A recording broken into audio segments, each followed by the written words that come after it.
So crystalline solid will give you different physical character at different angle because of the presence of molecule in the because of the presence of the molecule in a definite geometrical pattern. Such type of the solid will termed as anisotropic, while amorphous solid will give you the same value in a different angle, that is why they are isotropic. Okay, isotropy means same value at different angle, anisotropy means different value at different angle. Again, crystalline solid are our true solid. True solid means nickel, iron, cobalt, such type of the solid we generally speak about, that they will be the conductor of electricity and something like this. So they will show the genuine character of the solid, henceforth the crystalline solid are termed as true solid. While amorphous solid, what we are considering in case of amorphous solid like chalk, rubber, wheat flour, so they are generally not the amorphous, they are not generally the solid, they are solid at a given temperature. Okay, so amorphous solid are also called false solid, they are also called pseudo solid, and they are also called super cooled liquid. All the three terms are important. Amorphous solid are false solid, pseudo solid, as well as they are called super cooled liquid. Why? Let's consider. Crystalline solid, quickly revise, a large number of small crystal and will have a definite shape. They have order and arrangement of the constituent atoms, means एक definite pattern मिलेगा अपने को. Long range order means आपको एक लंबे distance तक same pattern मिलेगा जिसमें कोई चेंज नहीं आएगा. सो इनके पास क्या रहेगा, लॉन्ग रेंज ऑफ ऑर्डर रहेगा.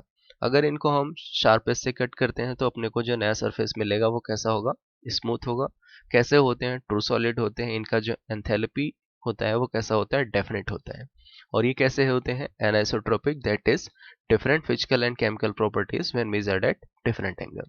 Crystalline solid का example sodium chloride and quartz. This is the structure of sodium chloride. Pink atom are sodium and yellowish atom are chlorine, and this is the structure of quartz. Both have the definite arrangement. Okay, now move to the amorphous solid. Amorphous means no form. This is the structure of amorphous. In irregular shape, there is no definite geometry. The arrangement of constituent particle has only short range order, means अगर आपको कोई pattern मिल भी रहा है like in this case, तो वो आपको एक शॉर्ट पैटर्न तक मिलेगा, आगे कंटिन्यू नहीं होगा. अगर आप इनको शार्प एज से कट करते हैं तो जो नया सरफेस होगा वो रफ होगा. सपोज अगर आपने चाकू को तोड़ दिया या आपने ग्लास को तोड़ दिया, तो जो नया सरफेस है वो कैसा अपना रफ सरफेस है. इनका डेफिनेट हीट ऑफ फ्यूजन नहीं होगा. कैसे होते हैं ये, आइसोट्रॉपिक होते हैं, मीन्स ये सेम फिजिकल कैरेक्टर शो करेंगे अगर आप इनको अलग अलग एंगल से मेजर करते हैं तो. इनका एंथैल्पी ऑफ फ्यूजन भी फिक्स नहीं होता है. कैसे होते हैं, आइसोट्रॉपिक होते हैं, मीन्स सेम फिजिकल और केमिकल कैरेक्टर देंगे आपको जब आप इनको अलग अलग एंगल से मेजर करेंगे. इनको हम स्यूडो सॉलिड भी बोलते हैं. क्यों बोलते हैं, क्योंकि सपोज जैसे रबर है, अगर आपने इसको मेल्ट धूप में रख दिया तो ये रबर जो है उतना हार्ड नहीं रह जाता है और ये हल्का सा सॉफ्ट हो जाता है. दैट इज वाई इनको हम कैसा बोलते हैं, स्यूडो सॉलिड. मीन्स ये स्यूडो तो है, सॉलिड तो है, but at a given temperature. जैसे कि स्नोफॉल होता है. स्नोफॉल के केस में क्या होता है, ड्राई आइस जो हमारे एटमॉस्फेयर में होता है वो टेम्परेचर फॉल डाउन होने की वजह से एज अ स्नो फॉल होता है. सो अगर टेम्परेचर बहुत ज़्यादा कम है लाइक -10 -20, तो जो एटमॉस्फेरिक कार्बन डाइऑक्साइड है वो किस में कन्वर्ट हो जाएगा, ड्राई आइस में. बट अगर टेम्परेचर इंक्रीज हो गया तो कार्बन डाइऑक्साइड कैसा होता है हमारा एटमॉस्फेयर में, गैसेस फॉर्म में. सो ये क्या होगा कि इनका एक पर्टिकुलर टेम्परेचर पे तो सॉलिड की तरह है, but at a different temperature ये कैसे हमारे गैस होंगे या लिक्विड होंगे. सो इसलिए इनको हम क्या बोलेंगे, स्यूडो सॉलिड. ओके, इनके पास एक और स्पेशल केस होता है कि ये जो एमोफस सॉलिड है इनको हम सुपरकूल्ड लिक्विड भी बोलते हैं. ठीक है, जैसे कि अगर आप किसी ओल्ड मॉन्यूमेंट की बिल्डिंग पे जाएं और वहां पे अगर उनकी विंडो पेन या विंडो ग्लास को आप देखें तो जो ग्लास है वो हमारा अप साइड थोड़ा सा थिन होता है और बॉटम साइड थोड़ा सा थिक होता है. You can observe the same phenomena if there is the glass on your table or something like this. So up side ये कैसा होगा, थिन, और बॉटम साइड ये कैसा होगा, हल्का सा थिक होगा. ठीक है, सो जो ग्लास होता है हमारा या कोई भी अमॉर्फस सॉलिड होता है उसमें क्या होता है, एक टाइम के साथ साथ फ्लो करने का टेंडेंसी होता है. ये ऊपर से नीचे क्या करेगा, फ्लो करेगा. मीन्स अगर हम यहाँ पे एज्यूम करें कि ये जो स्लाइड है अपना, ये वाला ग्लास, ये अपना एक विंडो ग्लास है, तो ऊपर से नीचे कई सालों में, old monument I told you, कई सालों में मतलब 40-50 साल के बाद क्या होगा, ये यहाँ से हल्का सा थिन हो जाएगा और ऊपर से नीचे आने पे ये इस साइड हल्का सा क्या हो जाएगा, थिक हो जाएगा। ठीक है, ऐसा क्यों हो रहा है, क्योंकि टाइम के साथ साथ ये वाला जो एरिया होगा वो नीचे की तरफ फ्लो करेगा, and that is why bottom side ये कैसा हो जाएगा, थिक, और अप साइड ये कैसा रहेगा, थिन।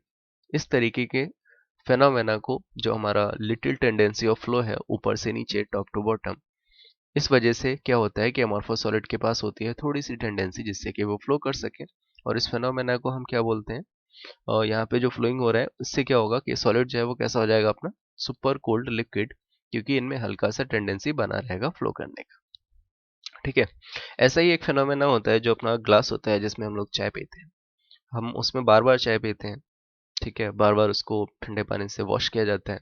सो जब ग्लास नया होता है तो एकदम ट्रांसपेरेंट होता है, बट धीरे धीरे क्या होता है, अगर उसमें चाय डालेंगे तो वो कैसा हो जाएगा, गर्म, और ठंडे पानी से वॉश करेंगे तो कैसा हो जाएगा, ठंडा। तो बार बार हीटिंग कूलिंग, इस वजह से क्या होता है, जो ग्लास है हमारा वो कहीं कहीं से आपको गंदा दिखने लगता है, कहीं कहीं से उसमें स्पॉट दिखने लगते हैं।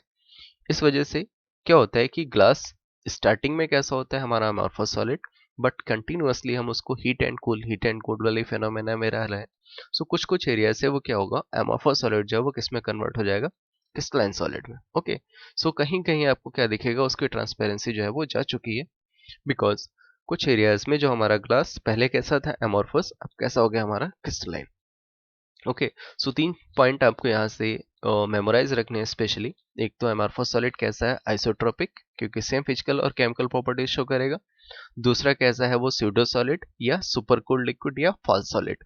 तीनों का एक ही आंसर आपको देना है, क्योंकि इनमें हल्का सा टेंडेंसी होता है जिससे कि वो फ्लो कर सके, इसलिए इनको हम स्यूडो सॉलिड या सुपर कूल्ड लिक्विड या फॉल्स सॉलिड बोलते हैं। ठीक है, that's it, the amorphous solid is over now. Look for the question. Amorphous solid are also called supercooled liquid. I am just dictating the answer. First question is amorphous solid are known as supercooled liquid. इनको हम supercooled liquid क्यों बोलते हैं? क्योंकि जब हम temperature बढ़ाएंगे तो ये जो amorphous solid है ये फ्लो करेगा। पर्टिकुलर टेम्परेचर पे ये कैसा रहेगा हमारा सॉलिड, और टेम्परेचर बढ़ने पे ये कैसा हो जाएगा हमारा लिक्विड फॉर्म में कन्वर्ट हो सकता है। The last point in the previous slide, this one, this statement is the answer of your first question. Amorphous solid are also called supercooled liquid. The exact statement you have to write here. The question number second, glass is considered as a supercooled liquid. The same statement, they are called pseudo solid or supercooled liquid. You have to write the same answer.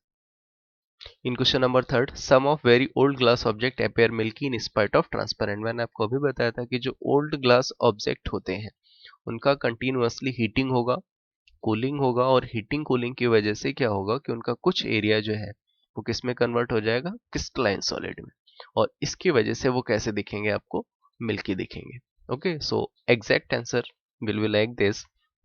Some of very old glass objects appear milky in spite of transparent because continuously heating and cooling of the amorphous glass converted somewhere to the crystalline solid. That is why they are appearing milky. Question number 4. Which solid has a greater density? Quartz or glass? Write it yourself. Which amorphous solid is used in photovoltaic cell? This is silica or silicon. Isomorphism means same character at a same character by the different crystalline solid. Polymorphism मतलब एक ही solid अलग अलग form में आएगा, and isotropy we have already discussed. Isomorphism को आप generally ऐसे देख लीजिए जैसे कि carbon, carbon charcoal, carbon black, all these are isomorphism. Polymorphism like carbon का ही ग्रेफाइट एंड डायमंड, ग्रेफाइट का स्ट्रक्चर अलग होता है, डायमंड का अलग होता है। Crystalline solid are anisotropic in nature, that is they are anisotropic in nature. This shows the different physical and chemical character. This is the answer of your next question. That's it with this topic. Thanks for watching. Thanks a lot.